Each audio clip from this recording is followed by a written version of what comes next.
Baik, Assalamualaikum warahmatullahi wabarakatuh. Perkenalkan, nama saya Alvaro Rifki Tamam dari kelas N dengan NIM akhir 165. Jadi kali ini saya akan memenuhi tugas saya dalam menanggapi wacana yang sedang belakangan ini ramai dibicarakan oleh masyarakat mengenai amandemen UUD 1945.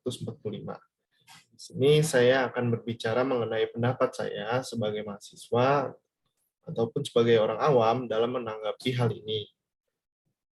Sebelumnya kita harus mengerti dulu, uh, amandemen UUD 1945 itu apa sih?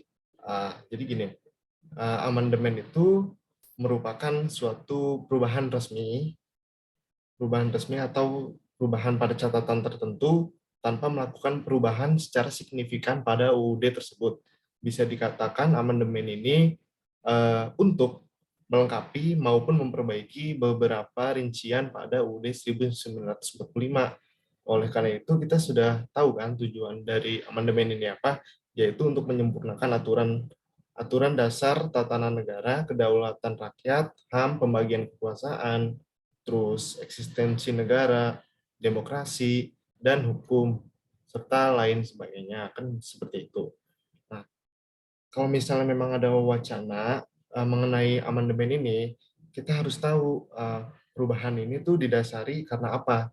Kalau misalnya sebelum-sebelumnya, kita tahu nih kalau misalnya amandemen ini sudah 4 kali berlangsung pada tahun 99, tahun 2000, tahun 2001, sama tahun 2002.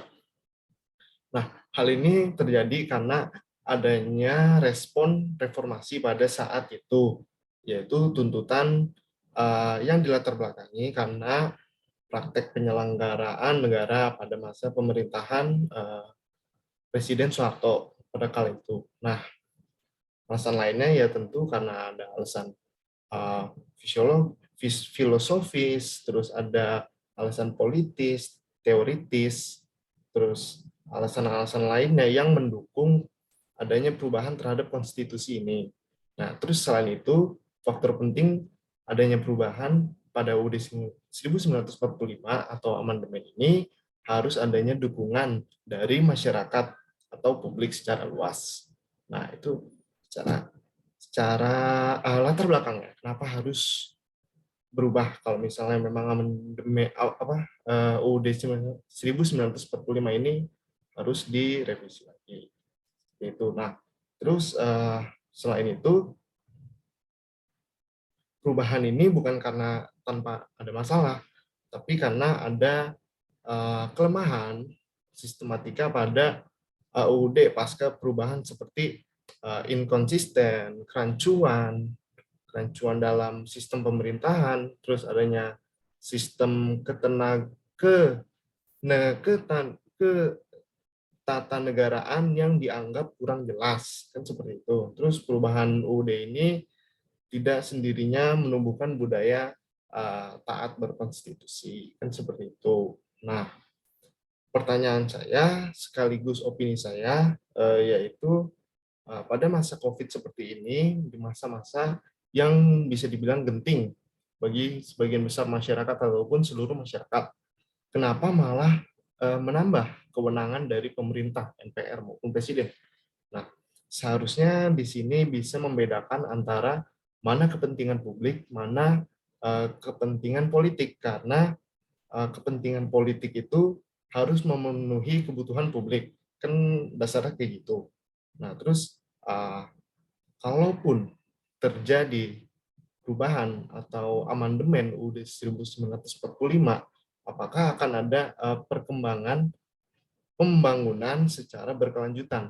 Nah, itu pertanyaannya. Tapi kesimpulan dari saya atau maksud opini saya yaitu amandemen ini harus dilakukan dengan adanya batasan yang jelas dan harus dilatar belakangi karena kebutuhan publik serta tidak boleh adanya kemunduran dari demokrasi. Kurang lebihnya seperti itu opini saya mengenai wacana dari amandemen UUD 1945 yang sedang ramai dibicarakan pada belakangan ini. Oke, mungkin itu saja dari saya. Mohon maaf apabila ada kekurangan atau ada keliruan dalam penjelasan saya. Sekali lagi saya minta maaf. Sekian. Wassalamualaikum warahmatullahi wabarakatuh. Terima kasih.